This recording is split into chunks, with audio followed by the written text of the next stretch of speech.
Praise the Lord. ஆண்டவரும் அருமை இரட்சகருமாகிய இயேசு கிறிஸ்துவின் நாமத்தில் நான் உங்களை வாழ்த்துகிறேன்.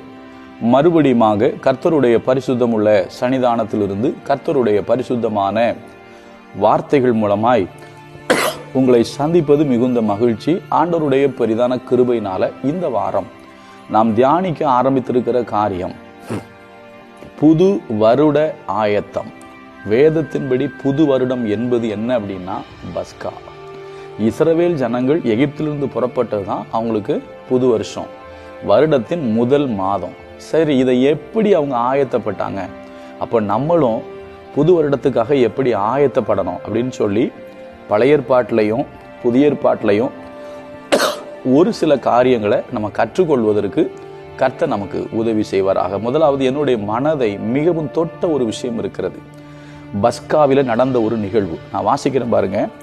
யோவான் 18வது அதிகாரம். யோவான் 18வது அதிகாரத்தில் 28ஆம் வசனமும் 29ஆம் வசனமும் வாசிக்கிறேன். அவர்கள் காய்பாவின் இடத்திலிருந்து இயேசுவை தேசாதிபதியின் அரண்மனைக்கு கொண்டு போனார்கள். அப்பொழுது விடியற்காலமாய் இருந்தது. தீட்டுப்படாமல் பஸ்காவை புசிப்பதற்காக. அப்போ பஸ்காவை எப்படி புசிக்கணும்? தீட்டுப்படாமல் பஸ்காவை புசிப்பதற்காக அவர்கள் தேசாதிபதியின் அரண்மனைக்குள் பிரவேசியாதிருந்தார்கள். இது உங்களுக்கு புரியுதா? பஸ்கா சமீபத்திருச்சு. இப்போ இயேசு கிறிஸ்துவ தேசாதிபதியுடைய அரண்மனைக்கு கொண்டு போறாங்க. ஆனா பைபிள் சொல்லுது இவங்க உள்ள போல. ஏன்னா அவர் ரோமன், இவங்க யூதர்கள். அப்ப யூதர்கள் என்ன நினைக்கிறாங்க தெரியுமா? பஸ்காவை புசிக்கிற நான், யூதனாகிய நான், ரோமனுடைய அரண்மனைக்குள் பிரவேசித்தால் நான் தீட்டுப்பட்டு விடுவேன். நான் பஸ்காவை புசிக்க வேண்டும் என்று சொன்னால், அதாவது புது வருடத்தை கொண்டாட வேண்டும் என்று சொன்னால், அதுதான் அதனுடைய அர்த்தம். பஸ்கா தாங்க அவங்களுக்கு புது வருஷம், சரியா? அப்போ அதுக்கு எப்படி அவங்க ஆயத்தமாகறாங்க பாருங்க. நான் தீட்டுப்படாமல் என்னை காத்து கொள்ள வேண்டும். எங்க அவன் தேசாதிபதிங்க. இத்தனைக்கும் சொல்ல போனா இவர்கள் அடிமைகள், அவர்கள் ஆளுகிறவர்கள்.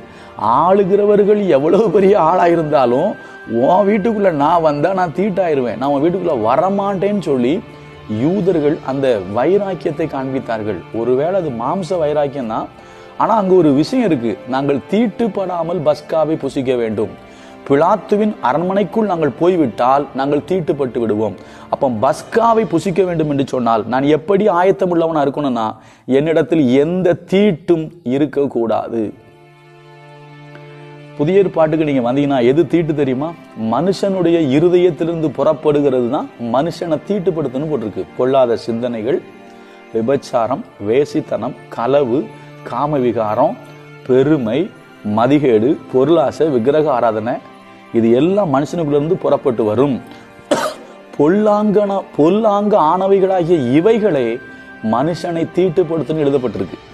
அடுத்தது எபிரேயர்ல போட்டிருக்கு, கசப்பான வேர் முளைத்தெழும்பி கலக்கம் உண்டாக்குறதுனாலே அநேகர் தீட்டுப்பட்டு போகாதபடிக்கு. இந்த கசப்பான வேர் முளைத்தெழும்பிச்சுன்னு வச்சுக்கிடுங்களா, இது உங்களோட நிப்பாட்டாது, மற்றவங்களை அதை தீட்டுப்படுத்திடும். பஸ்காவை புசிக்கணும்னா தீட்டு இருக்கக்கூடாது. தீட்டுனா என்ன தெரியுமா? நம்முடைய குணாதிசயங்கள். நம்மகிட்ட நல்ல குணம் இருக்கா? பொறாமை இல்லாம, எரிச்சல் இல்லாம. யோசிச்சு பாருங்க.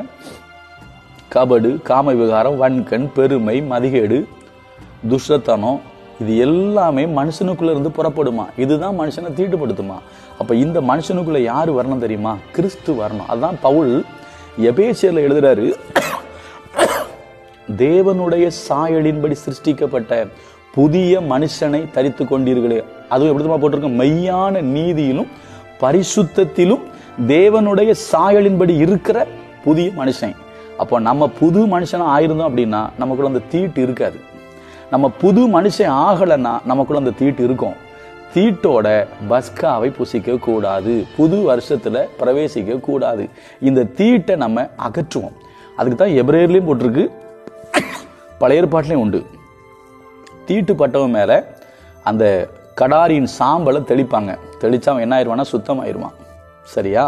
அப்ப அருமையான கர்த்தருடைய பிள்ளைகளே, ஐயா நான் புது வருடத்துக்கு எப்படி ஆயத்தமாகணும்? என்னுடைய சுபாவத்தில் இருக்கிற தேவனுக்கு பிரியமில்லாத காரியத்தை நான் அகற்றி நான் தீட்டுப்படாமல் பஸ்காவை புசிக்க வேண்டும், புது வருஷத்தை கொண்டாட வேண்டும். நாளைக்கு இன்னொரு காரியத்தை பார்ப்போம். கர்த்தர் நல்லவர், அவர் கிருபை நம்மில் என்றும் உள்ளது. God bless you. Praise the Lord.